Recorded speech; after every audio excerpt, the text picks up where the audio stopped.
la rivière, l'art avec ses couleurs qui changent tous les jours.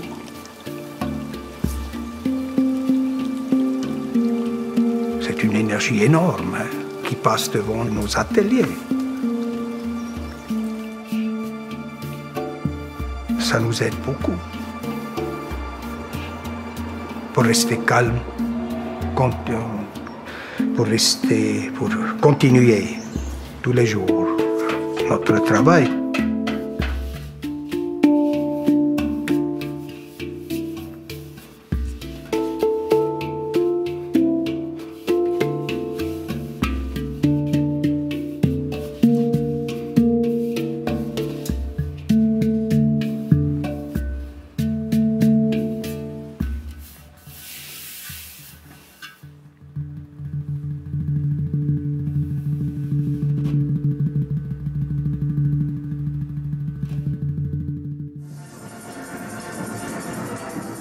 C'était 1976.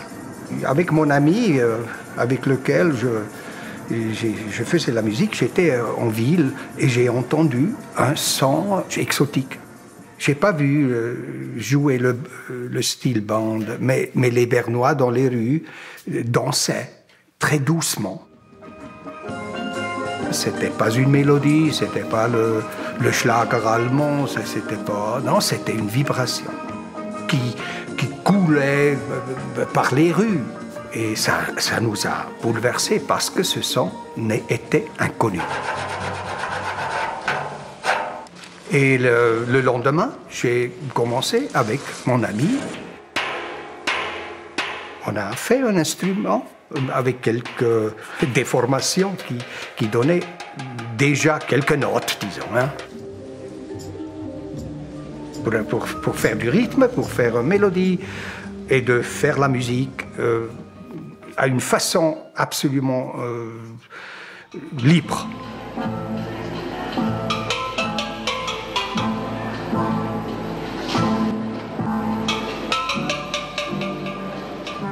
C'était l'appel de la tôle, de l'appel je ne sais pas de quoi. On a de l'inconnu.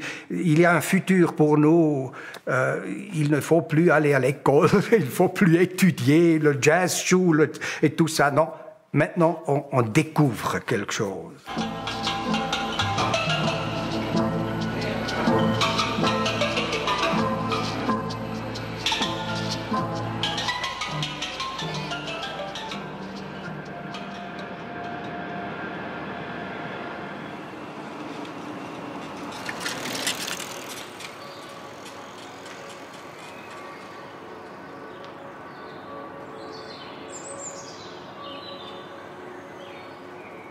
J'ai fait l'école et après j'ai fait la maturité.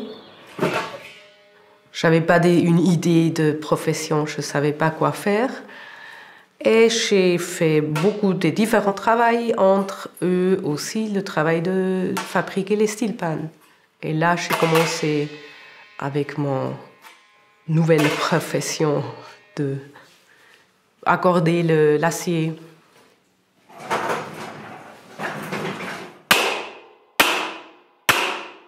Félix est mon partenaire. On a joué dans le steel band ensemble, dans Berner Ölgesellschaft, quand j'étais jeune. On a ensemble cette entreprise depuis 30 ans.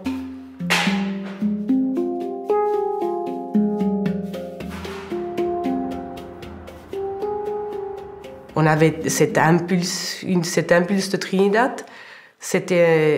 On a fait des voyages là-bas. C'était une impression très profonde qui m'est restée dans la tête, ou dans le cœur peut-être aussi, oui. Cette musique, c'était plutôt une énergie. Bien sûr, on a cherché quelque chose qu'on peut jouer pour nous aussi.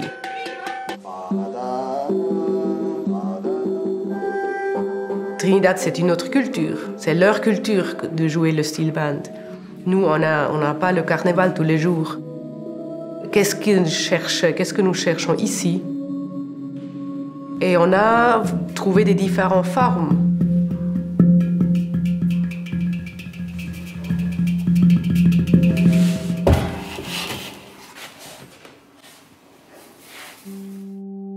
On a créé un matériel qui n'est plus l'acier.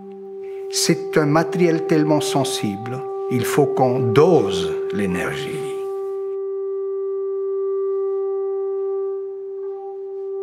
Il fallait réaliser que c'était le moment de la main.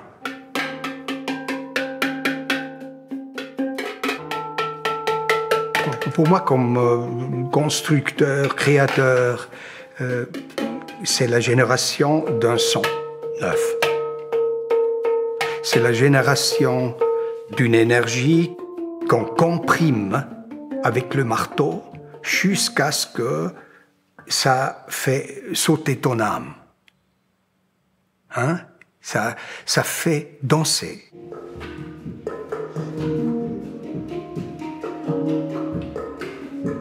Ça change un peu la conscience, non?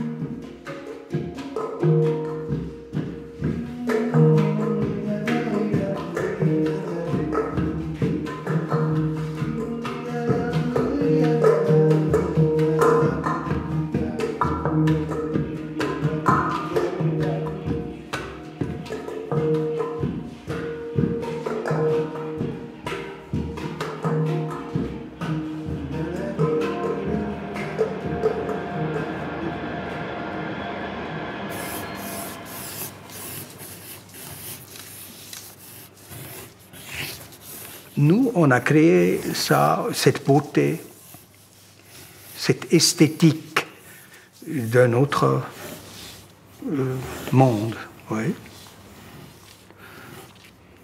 qui nous fait respirer. Hein? Je me souviens des heures de recherche, d'essai de comprendre comment les choses vibrent, résonnent.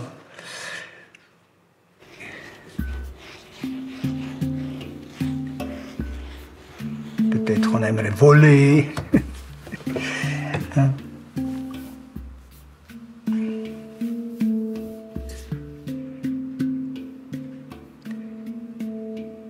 Mais le mystère reste. On s'approche, pas à pas, au grand mystère, la mort.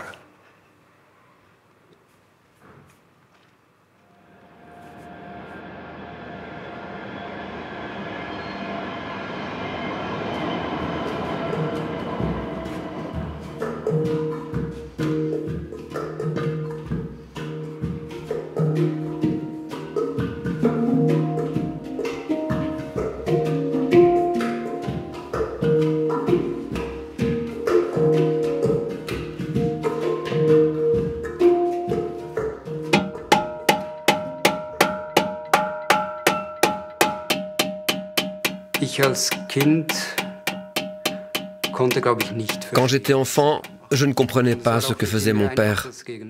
C'était pas facile d'expliquer à mes camarades ce qu'il faisait comme métier.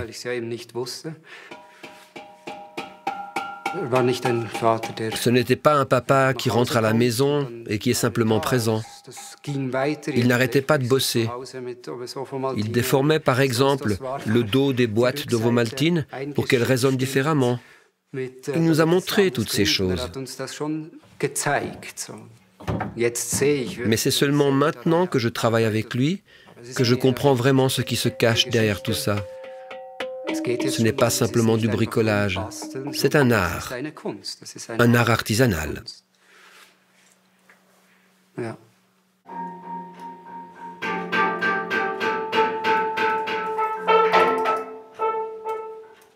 Mes fils, ils sont venus et ils ont dit j'aimerais, je reste.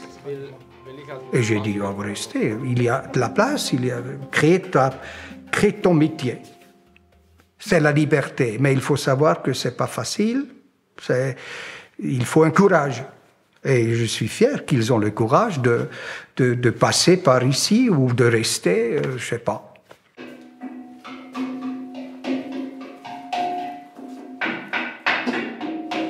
Tout coule ici, le monde nous traverse.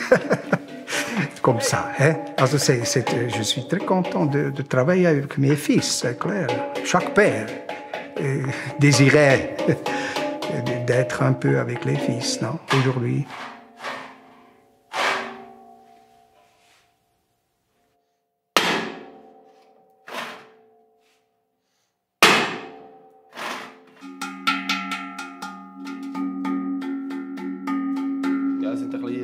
C'est beau,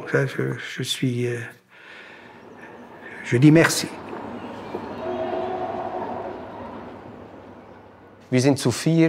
Nous sommes à 4 et il y a 4 instruments, mais on peut aussi jouer seul, à 2, à 3. Je vous le pose sur les genoux. La voix la plus basse. Et l'autre. Je prends le mien.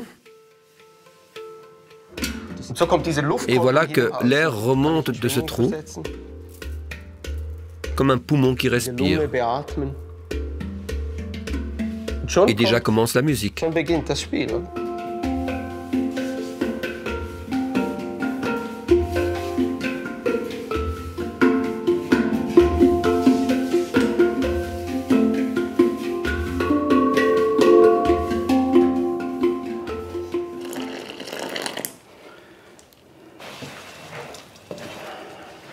Mon père m'a montré une fois à l'âge de, je sais pas, 18, 19, 20, sa main et il m'a dit, regarde, j'ai voulu devenir un sculpteur. Et il a dit, moi, j'ai pas pu devenir ce que j'ai voulu. Fais ta route, tu es libre. Ce qu'il faut, touche-le, écoute. Et tu vas peut-être arriver à écouter, à entendre une voix intérieure qui te dit ce que tu as à faire dans ta vie. Hein.